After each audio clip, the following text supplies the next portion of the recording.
Entre Conversas começando e hoje a gente fala sobre gagueira.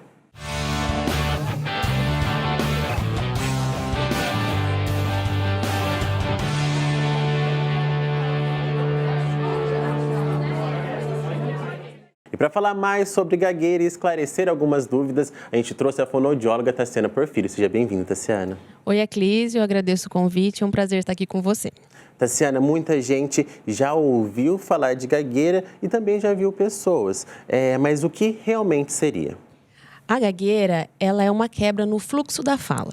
Então, para a fala ela ser entendida e ser compreendida, ela tem que ter um fluxo. E quando há quebra desse fluxo, pode haver hesitação, repetição de sons, repetição de palavras, hesitação e tensão na fala. Quando há esses processos, há também alguns movimentos secundários que podem acontecer quando há muita tensão na fala. Por exemplo, quando a pessoa gagueja, ela piscar os olhos, bater os pés, bater as mãos. Então, esses são os fenômenos que a gente mais observa.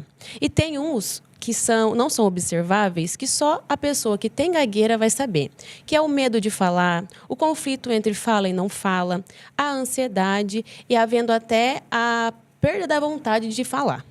E existe também um período normal para gagueira, né? Que é quando você vê uma criança gaguejando, aquele período é considerado normal? Exatamente. É considerado normal entre os 2 aos 6 anos, que quando há imaturidade na linguagem da criança. Ela ainda é muito imatura, ela tem pouco vocabulário, ela não conhece muitas palavras. Então, quando ela está falando, geralmente a gente ouve a criança falando né?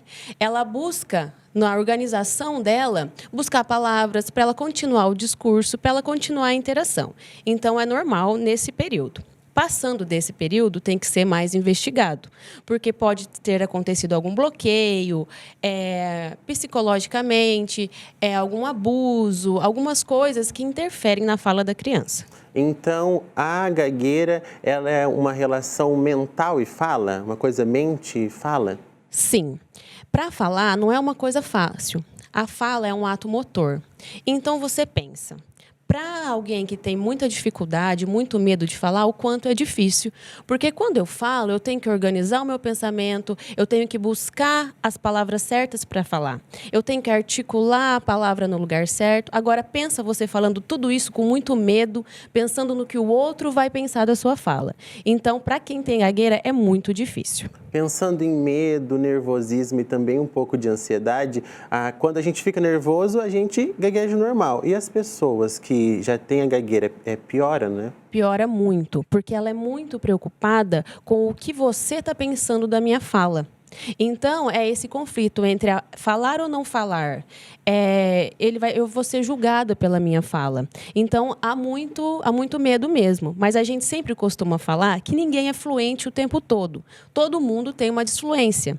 Por exemplo, um exemplo bem claro é quando o aluno está apresentando o trabalho na sala. Ele sabe tudo o que ele vai falar, mas ele fica nervoso, aí ele busca outras palavras, aí tem sempre o e daí. Então, sempre tem essas pausas, essa hesitação, né? Então, isso é normal, porque ninguém é fluente o tempo todo.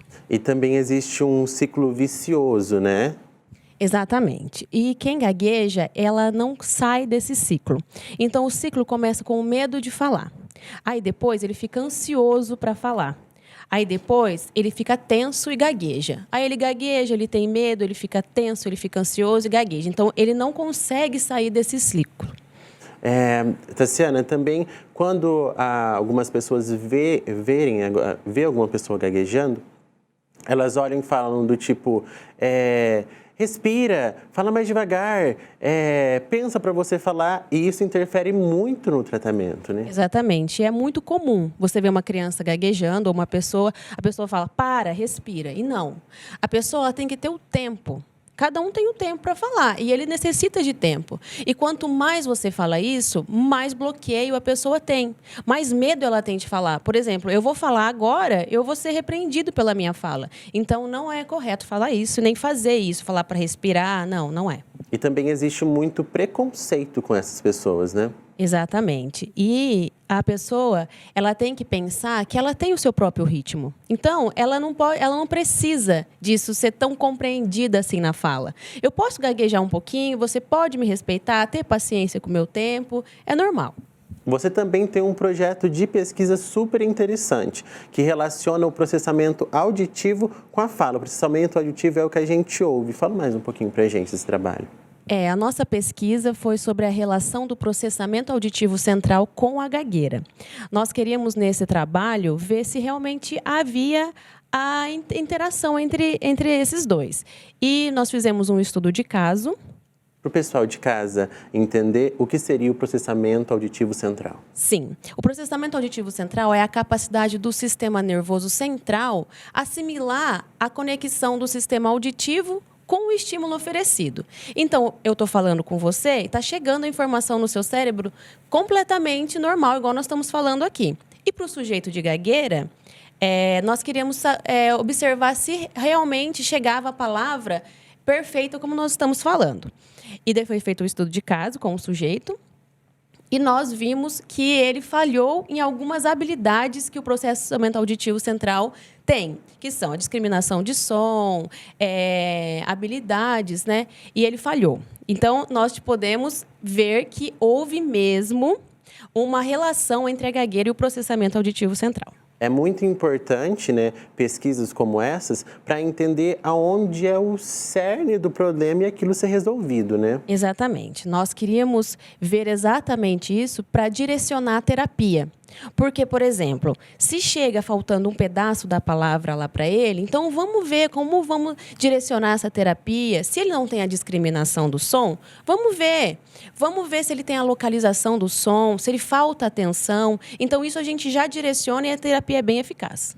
Esse trabalho que você fez, ele vem de um movimento para entender aonde está o problema. E as constatações que vocês tiveram no trabalho foram relevantes para o seu processo terapêutico? Muito. Igual eu falei, direciona a terapia. A gente não perde muito tempo tentando encontrar caminhos. A gente já vai direcionando a terapia para que esse indivíduo ele veja resultado e continue motivado na terapia. E agora, falando um pouquinho de processo terapêutico. Uma pessoa com gagueira, quando vai procurar um fonoaudiólogo, que processo terapêutico vocês fazem? Então, a terapia ela é muito importante para o sujeito com gagueira. Só que, ao mesmo tempo, é difícil. Porque ele tem que mudar a visão dele de mal-falante. Porque ele tem essa visão. Por exemplo, eu estou falando com você, eu vou gaguejar, vai ser estranho. Não, então ele tem que perder essa visão dele. Ele tem que ter mais confiança na fala. Então, isso tudo na terapia a gente vai trabalhando. A gente trabalha também, muito importante, é o relaxamento de toda a musculatura aqui. Cervical, cabeça, pescoço e ombro. Porque a pessoa fica muito tensa. Então, a gente liberando essa musculatura que já ajuda. E também a respiração, que interfere muito na fala. Você entenderia que para fazer um trabalho eficaz, precisaria de outros profissionais, um fonoaudiólogo para tratar todo esse movimento, mas também um psicólogo para dar um suporte emocional? Exatamente, porque como a gente não sabe a causa efetiva da gagueira, então a gente tem que procurar, tem que avaliar, o profissional ele avalia, ele investiga. E um psicólogo ele é muito importante, porque se for uma causa psicológica, ele vai ajudar a tratar. Se for uma causa de ambiente, tipo, eu tenho dificuldade de falar em público. Então isso tudo é trabalhado para ajudar mesmo o indivíduo. E como esse indivíduo não é sozinho na sociedade, as pessoas que rodeiam ele também é muito importante, assim como a família, né? Exatamente. Na terapia, nosso foco não é só o paciente, é a família também. Por quê? Porque quando ele está em família, que nem você falou, às vezes alguém fala, respira, vamos com calma, fala devagar. Não. Então, a gente orienta essa família, a gente corrige alguns vícios, fala o que deve fazer, sabe? Para a pessoa esperar o sujeito falar com calma e falar tudo o que ele tem para falar. Então, a paciência não é só da pessoa com gagueira, mas também das pessoas à sua volta. Exatamente, porque cada um tem um tempo para falar. Eu tenho um tempo para falar, você também tem, até para entender. Então, se todo mundo respeitar o seu tempo, eu tenho tempo para falar, eu posso demorar um pouquinho, eu vou ter uma hesitação para falar, eu vou ter um prolongamento, mas eu vou terminar o meu discurso. Para a gente entender melhor esses movimentos, a pessoa com gagueira ela tem que ficar calma e entender o processo em si, processo individual. Exatamente. Ela tem que perder essa visão de mal-falante. Então, quando ela ganha confiança em si, que ela fala, tenho vontade de falar de novo. Então, isso que é muito importante. Tassiana, cada caso dentro do consultório é um caso, né? Não tem como generalizar. Exatamente. Do mesmo jeito que um sujeito é diferente do outro. Eu sou diferente de você, então cada processo é diferente. Às vezes a minha gagueira é por um trauma que eu tive. O seu é só falar em público. Então a terapia muda, todo o processo é diferente. Tassiana, pensando nisso, quando um sujeito chega até você, qual é a primeira adaptação? Preciso de uma adaptação para ele que se sinta confortável, né? Exatamente, porque se ele tem tanto medo de falar, eu sou uma pessoa diferente para ele. Então, até ele ganhar confiança, até ele se sentir confortável comigo, demora um tempo. Mas é isso que a gente procura na terapia, porque eu tô lá para ajudar. Então, eu quero que ele se sinta confiante e disposto a aprender tudo que a gente tem a ensinar para ele, a readequar a respiração e que ele sinta confiante para falar para todo mundo. E como seria essa adaptação? Tentar deixar ele mais confortável com você, mas também com o ambiente e também com os ambientes externos, né? Que é onde ele vai conseguir falar. Exatamente. Então, ele tem que perder esse medo de falar, porque ele vai ganhando confiança, ele vai vendo que esse medo, às vezes, é só pouco perto. Essa ansiedade que ele tem de falar, ele tem que esperar um pouco, ele tem que ir aprendendo, ele tem que se autoconhecendo para ele falar direitinho, igual a gente fala, assim, né? Sem a interrupção, respeitando o fluxo e tendo paciência. E o que você diria para uma pessoa que tem gagueira e se sente desconfortável com isso? A gagueira, ela não é o fim do mundo, tudo que eles falam.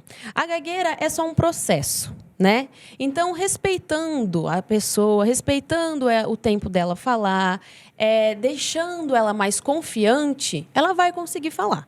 A palavra de ordem, então, é confiança e paciência. Exatamente, porque respeitando o seu tempo, respeitando o outro, sem preconceito, escutando.